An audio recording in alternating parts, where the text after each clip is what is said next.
everyone, and welcome to my kitchen, and welcome back to the 12 days of Christmas. Today we're going to be working on something exciting. We're not cooking technically. This is going to be something that I've wanted to do for years but just never got around to doing, which is another reason why I love these videos, because it gives me a reason to do all of the fun Christmas things that I've always wanted to do. So today we're going to be making a dried orange garland. I just think they're the most beautiful thing. We're doing a traditional Christmas this year, very red and green, but I love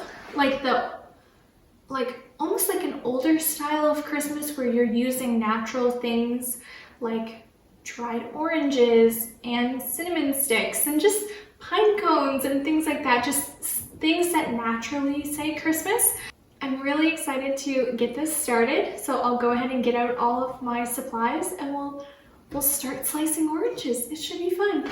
All right, so here we are. I picked up this pack of oranges just a couple days ago and they've just been sitting in my fridge. Honestly, the willpower to not eat these.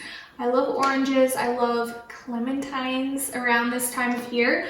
So this honestly took some willpower, but I can say no oranges were eaten. They were all saved for this video, so you're welcome.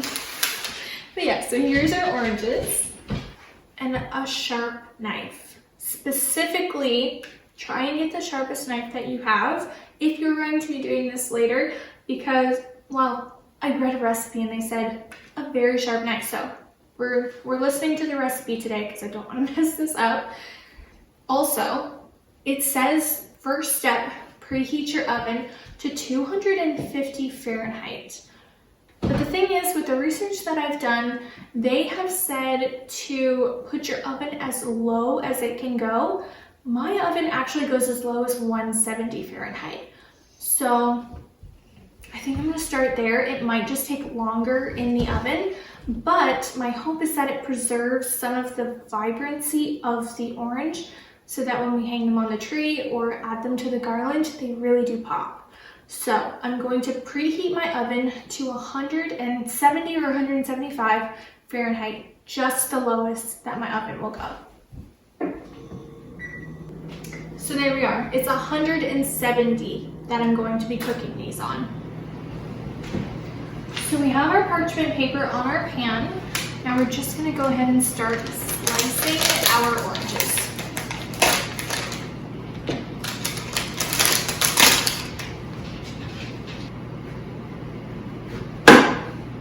The recipe that I said you want to aim for a 1/4 inch thickness. Do I know what that is? Probably not to eyeball, but I'm just gonna do relatively thin slices.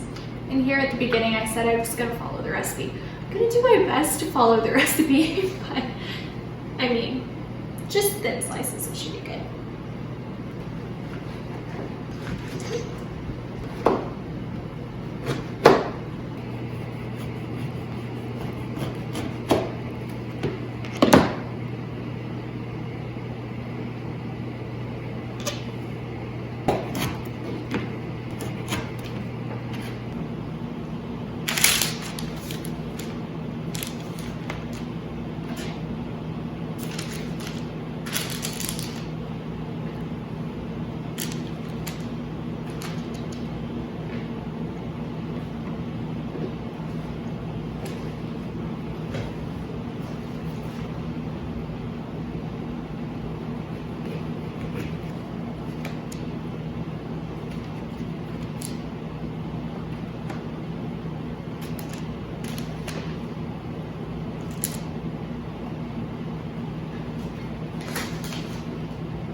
Now the recipe says that you're going to want to use a paper towel and blot the orange slices to remove as much juice as possible.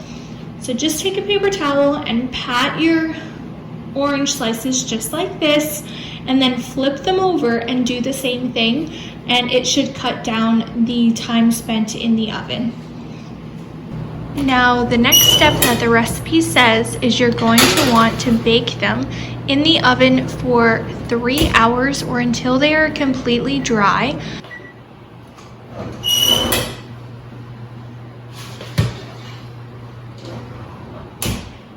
So that is the first hour cooking our oranges done. They still look the same, which is good. So now we're just going to go ahead and flip each orange to the other side and then put them back in the oven to bake for another hour.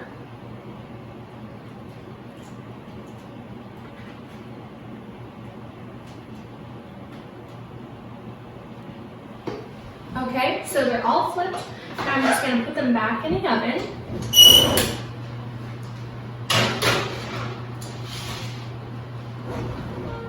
Our oranges are now completely dry out of the oven, and I have given them time to cool. I have to explain something.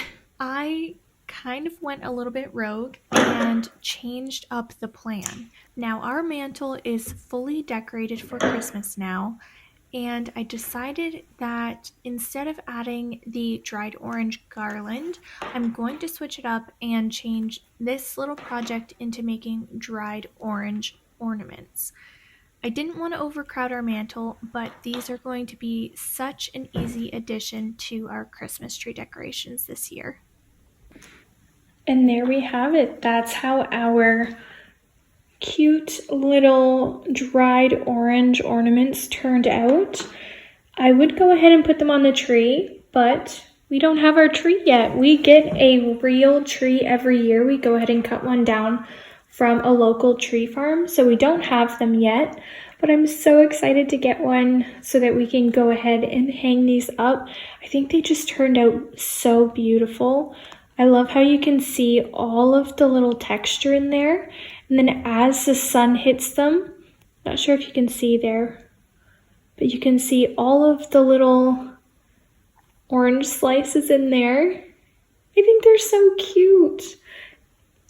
I really have been loving the natural Christmas, old-time nostalgic Christmas kind of a vibe, and I think these will be an absolutely perfect addition to our Christmas tree this year.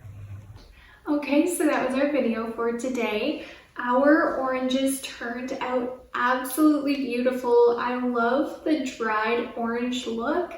I love how you can still see that it's still a very vibrant orange, and I think they'll just look so beautiful on our Christmas tree this year. I'm just so happy with how they turned out.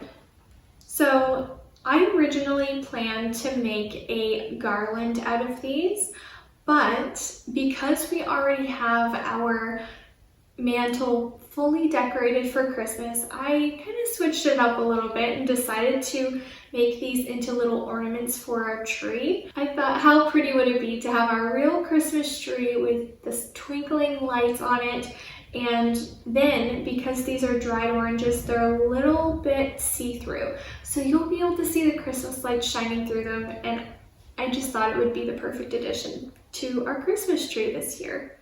So that is that one project all done. Thank you so much for spending the day in the kitchen with me. I will go ahead and show you what these look like on the Christmas tree in a future video because we don't have our Christmas tree yet. We cut a real Christmas tree down from a local tree farm every year, so we have to wait a little bit for that, but that's okay. But yeah, so thank you so much for spending the day in the kitchen with me. I had so much fun trying out this dried orange ornament, not garland, ornament. If you liked today's video, go ahead and give it a like and consider subscribing so you don't miss any of my future videos. And yeah, thank you so much for spending the day in the kitchen with me. I had so much fun, and I will see you in my next video.